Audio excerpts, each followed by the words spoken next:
एका अर्थाने असं म्हणू शकतो की तो कोणाचाच नाहीये का?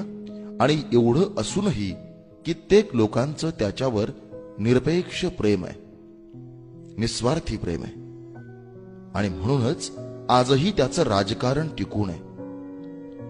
आता बघा, मराठवाडा विद्यापीठाचं नामांतर केलं त्यावेळी स्वतःच्या जातीची मराठवाड्यातील हक्काची मतपेढी गमावण्याची हिंमत या जातीयवादी म्हणवल्या जाणाऱ्या व्यक्तीनं दाखवली. मंडल आयोग लागू करण्याच्या वावटळीत शिवसेना सोडणाऱ्या छगन भुजबळांना यानेच आपल्या पंखांखाली घेतलं होतं. याने महिला आरक्षण लागू केलं ते काही स्वतःला फक्त मुलगी आहे म्हणून नव्हे, तर या महाराष्ट्रातल्या देशातल्या महिलांचा विचार करूनच. महाराष्ट्रात काही वर्षांपूर्वी इंजिनियर व्हा आणि हमखास नोकरी मिळवा अशी जणू योजना सुरू होती. ITIच्या तांत्रिक मनुष्यबळ